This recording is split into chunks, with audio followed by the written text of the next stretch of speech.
Olá, como você está? No vídeo de hoje, Eleni e eu vamos falar a respeito do luto em família, a dura realidade das mortes por Covid, que muitas vezes parece distante da gente e, de repente, entra pela porta da nossa casa.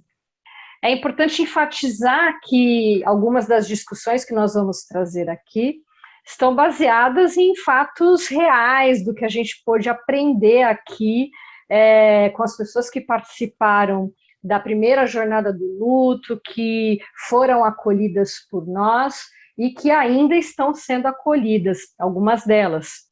Então, todo esse processo do luto em família é algo que a gente vem lidando bastante nos últimos meses e acho que a gente tem bastante coisa para compartilhar aqui nesse vídeo. Não é não, Eleni? Ah, Roberta, temos muita coisa que compartilhar aqui dessa nossa experiência, né? O que é que a gente observa na questão do luto em família é que normalmente não se conversa sobre a morte em família, não é? Mesmo com a complicação que ocorre, as pessoas estão acompanhando ali a complicação do estado de saúde da pessoa que está internada, muitas vezes internada, não é? Uhum. Evita-se, nega-se a possibilidade de se falar da morte. Então, é uma coisa que a gente acha que seria um momento necessário de se Uhum. falar, não é? Então, muitas vezes também as pessoas próximas caracterizam a morte ou essa proximidade da morte da pessoa, do ente querido que está por morrer, como uma traição da vida de quem fica. E Poxa. aí a despedida sempre fica muito truncada e muitas vezes essa despedida não ocorre, né? É diferente, por exemplo, como em uma outra situação, quando o paciente já está em estado terminal e vem a óbito por uma doença grave, por exemplo, e que foi acompanhada, onde se vive um luto chamado do luto antecipatório. Todo mundo, Uhum. de alguma maneira, se preparou para aquela situação e vão encarar aquela situação de uma maneira diferente do que no caso da Covid. A Covid muitas vezes pega as pessoas desprevenidas, né? E aí são lutos diferentes, né? Uhum.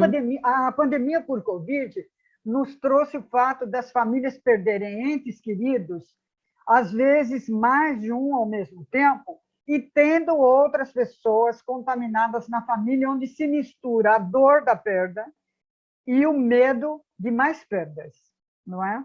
Sim. A contaminação também de muitos familiares ao mesmo tempo gera medo e um pouco de tempo, não se tem tempo para processar aquela situação, né? Às vezes também nós temos outras situações que os filhos partem primeiro que os pais, e isso altera uma certa ordem natural. Então, isso se Uhum. configura uma situação bastante difícil e dolorosa, né? Surgem questionamentos do por que foi agora, por que não está na minha família, por que foi essa pessoa e não eu, por exemplo, né? Uhum. Ficam esses questionamentos. Um outro aspecto que eu acho que é interessante a gente conversar aqui é a culpa pela contaminação do grupo familiar. Então, existe uma culpa velada, e isso afeta e afetará todo mundo no processo de luto, né? Então, como cada um sente e vive de maneira diferente esse processo, impacta no luto individual. Mas nós temos também na família o luto individual, que é isso que eu acabei de falar aqui. Nós temos o luto familiar, que é o luto compartilhado com aquele grupo que muitas vezes convive na mesma casa, e nós temos o grupo chamado coletivo. Então, vamos lá, vamos pegar por partes aí, né? A Covid afeta de diversas maneiras e formas por conta da perda repentina da base familiar. Muitas vezes você tem numa mesma família o pai que era arrimo, ou a mãe, que era o arrimo de família, ou o falecimento de ambos, não é? Uhum. Muitas vezes você tem a perda dos filhos, que eram os arrimos da família, certo? Ou, às vezes, nós temos vários lutos simultâneos de outros parentes, avós, tios, etc., que convivem na mesma casa. Então, esse luto deve ser compreendido dessas três maneiras diferentes, tudo junto e misturado, tá certo? Uhum. Individual, familiar e coletivo. Então, o individual, porque cada um vai ter sua forma de viver, processar o luto, compartilhando ou não a dor com os demais, com as demais pessoas da família, ruminando ou não a situação e buscando, ao seu modo, formas de superação que oscilam em movimentos de superação e de sofrimento, né? Nunca temos o olhar, porque nós somos pessoas únicas, esse olhar não dá para ser coletiva, não dá para sofrer um luto dentro da família igual, né? Por quê? Porque nossa percepção de perdas e vínculos não tem uma régua onde todos terão os mesmos sentimentos, não é? Às vezes, não saber detalhes do que aconteceu, eu acho que é algo protetivo e bom. Outras pessoas, às vezes, gostam e lidam melhor com a situação de saber detalhes de todo o processo, como ocorreu, como aconteceu, rememoram pequenas passagens, enfim, não é? Vamos lá para o luto, o processo familiar, não é? O processo familiar é porque todos vivenciam ao mesmo tempo o luto, não é? Então, nós estamos em luto, mas outras pessoas estão em luto, não é? Muitas vezes buscando ajuda entre si e, às vezes, muitas vezes, geram brigas e geram confusões de compreensões diferenciadas do processo, tanto do coletivo quanto do individual. Além do que, tem aquelas coisas burocráticas, né, Roberta? Pois De é, cuidar de cartório, pois é. organizar funeral, na época de Covid, pegar filas, né? Pensar no inventário, pensar em documentos, tudo isso eu acho que é muito estressante, não é? Depois nós temos um processo coletivo, porque todas as pessoas vivem ao mesmo tempo o processo, abrangendo outras pessoas que não estão ali no mesmo teto, né? E Uhum. que estão em luto também, não é? Então, cada um vai viver o seu luto de uma forma diferente das demais. Eu quero chamar a atenção aqui, que eu acho que é muito importante, da gente falar das chamadas famílias estendidas, Sim. tá? Que muitas vezes são enteados, muitas vezes são pessoas que pertenceram e pertencem a uniões anteriores e que estão vivenciando também o processo de luto, relações não reconhecidas pela família, como amantes, por exemplo, não Uhum. é?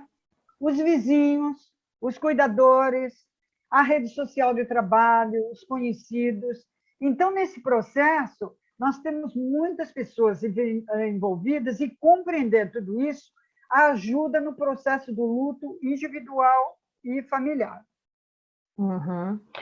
Olha, Eleni, você trouxe aí uma discussão muito interessante, porque a gente não falou muito até o momento aí nos nossos vídeos desse processo mais interno, né, familiar. E nem falamos de psicoterapia familiar, que é uma possibilidade, de repente a gente pode até falar um pouco disso aí em algum outro vídeo.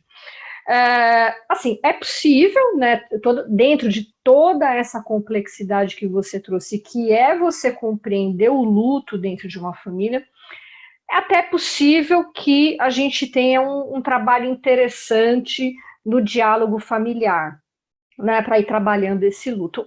Mas, aqui, dentre as pessoas que são cuidadas na equipe, ou que foram cuidadas na equipe, a gente foi percebendo que o luto em família nem sempre é bem aproveitado, né, no sentido de um espaço de acolhimento e reflexão. Parece que, de fato, né, os familiares acabam entrando num processo complicado, né, até pela própria dor, né, que é muito intensa, né, acabam entrando nesse processo de culpabilizar uns aos outros, é um processo de encontrar quem foi o responsável, quem trouxe a doença para dentro de casa, perdem a paciência uns com os outros, às vezes cobram, né, uns aos outros no sentido, você tem que sofrer mais, você demonstra pouco, né, então, você não Sim, pode mudar a sua vida. exatamente. Não tem uma régua. Não tem, né? Você não pode mudar a sua vida, mudar suas coisas em casa, porque você vai estar traindo a pessoa que foi embora. Enfim, são tantos, né, os conflitos, e eu acho que a única resposta para isso é o fato de que o grupo ele sofreu com essa cisão, né? Então, se a gente parar para pensar na organização de grupos, que é uma coisa que nós da psicologia estudamos, a hora que você tem um elemento, uma pessoa sequer, um elemento, um fato que desmancha, digamos assim, esse grupo, é a hora que a gente tem essa cisão, essa desorganização, e até que as pessoas se reorganizem, né, concretamente e emocionalmente, é onde a gente tem todo esse conflito. Ele nada mais é do que a expressão mesmo, né, dessa desorganização que se coloca frente a essa crise, né, a essa perda, né? Exatamente. Eu acho que é muito importante compreender que muitas vezes a família não poderá dar o suporte esperado para você que está nos assistindo aqui, que está em profundador. Porque todos estão em profundador, cada um ao seu Uhum. modo, não é? E que é necessário buscar apoio, especialmente nas redes de vínculos chamados seguros, como os amigos, os grupos de apoio, tem vários grupos de apoio que estão trabalhando com grupos em luto, né? Uhum. E a terapia também é muito importante, eu acho muito importante. Sim. Individual e grupo. Sim, sim. A gente, de maneira nenhuma, está dizendo que é impossível, né, se solucionar, elaborar, melhorar aí a situação dentro da própria família, no formato familiar. Ele é possível sim. Mas a gente está alertando aqui que ele é um pouco mais difícil, né? Porque está todo mundo vivendo o seu luto individual, mas junto, ao mesmo tempo Exatamente. e junto, e o luto de uma pessoa impacta, né, o processo do luto de um impacta o processo do outro, então é uma análise grupal que a gente faz. Então, para você aqui que nos assiste, a dica é buscar um lugar mais neutro, se assim você achar que pode ajudar, né? Um lugar mais neutro para esse apoio, para esse acolhimento, para essas trocas, né? Então, todo grupo, de qualquer tipo que seja, quando ele perde um de seus membros, né, e nem precisa ser por morte, né, mas ele perde um dos membros que deixa de fazer parte, o grupo fica confuso e perdido. Então, é importante que você entenda que até que é um movimento natural e esperado. Então, ele precisa se reorganizar inteiramente, né, de novo, internamente e externamente. Então, no calor das emoções, isso não vai acontecer, essa reorganização. Cada um e cada uma terá que encontrar aí um novo lugar dentro desse grupo familiar. Cada um vai ter que se adaptar a novos papéis, assumir diferentes atividades. Não é fácil. Então, tente se afastar um pouco e procurar um lugar mais neutro, mais distanciado e mais seguro para fazer essa elaboração.